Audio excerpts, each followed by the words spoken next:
Economic numbers underscore the tough position so many Americans find themselves in. Inflation rose faster than expected in April, driven in large part by spiking gas prices. At the same time, household debt in the U.S. has now hit a record $18.8 trillion, including mortgages, credit cards, auto loans, student debt.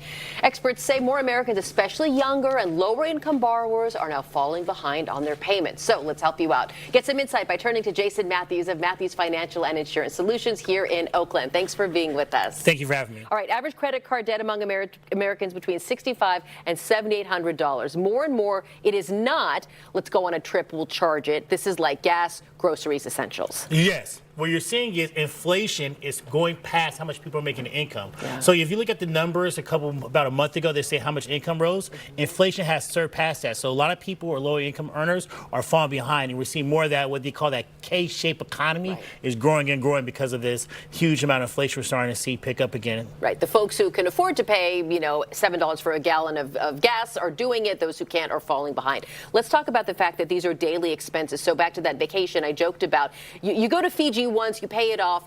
If you're charging groceries and gas, you're buying that a couple times a week at least, and that just keeps going. Yes, absolutely. And you see it. You see how much increases in beef prices happen. Yes. And you also see milk prices. So a lot of the essentials have drastically went up, and they're not about to go away. So we're going to see more and more people fall behind during this warming of this inflation that's happening right now. Interest rates for credit cards between 21 and 24% on average. Bonkers if you only pay the minimum. Bonkers if you do. That's why I always tell people, if you can't, transfer it over to a 0% credit card that might give you 18 months of no interest. Okay. So now you can at least, as long as your only thing you're paying is principal, so at least give you some breathing room, and hopefully over that 18 months you can pay off that debt, because if not, all you're doing is paying interest, you're never servicing that debt, and it just keeps piling on more and more and more. It can take years. So you say if you can do what I call card surfing, it's okay, but you have to have a plan. Have to have a plan, right? You say, okay, I have 18 months to pay this off. I know if I can pay this amount of money every month, this is the game plan to pay it off. But you have to be smart about it. You just don't want to get that card, then pile on and get another,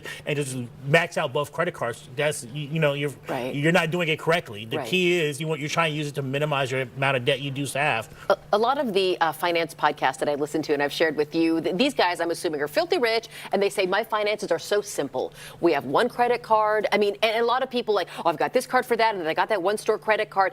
Do you try to keep your clients on one credit card and maybe one backup and that's it? No, usually they have different ones, but each one has its point. So I do see a lot of some clients might come into our office who might have a lot amount of credit card debt, and we are transferring it over. So we might switch all that 3 to 0 to one credit card. Okay. But we're not closing those 3, because once you close those 3, it's going to hurt your credit score. Okay. We're just trying to get that balance down to 0. Okay. Right? So you have those cards, you just don't use them. If you have a problem using a credit card, take it off your Amazon account, because I know everybody keep having Amazon, and put it in the freezer. So you have to watch it melt, or and it really has to be something you need to purchase to have it melt. Yeah, but now it's like on the phone, so I can just tap and I can buy. I was in the store the other day, and the sales associate in front of me was helping a family, and he was like, if you open a credit card for this store chain, you'll get 10% off today, and for the da-da. And I was like, don't do it, because those store credit cards in particular can have especially high interest fees. Exactly. And so the only reason you get a store credit card if you're going to pay it off every month. If you're not doing that, then don't get the store credit card. And if you have it on your phone and you have a problem,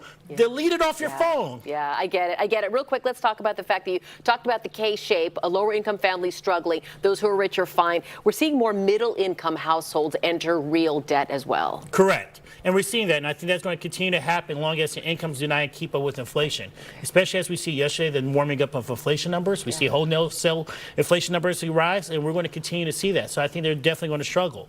And then for retirees, this is why you don't always keep all your money in cash, because the things that are growing is assets. Asset prices are continuing to increase, gas prices and everything else. So don't keep all your money in cash getting 0%. You need your money to keep up with inflation. I know going back to the 2008 housing crisis, we saw a lot of foreclosures. Are you surprised that some markets, such as the housing market, and frankly unemployment is historically low, that things are holding up so well? It is.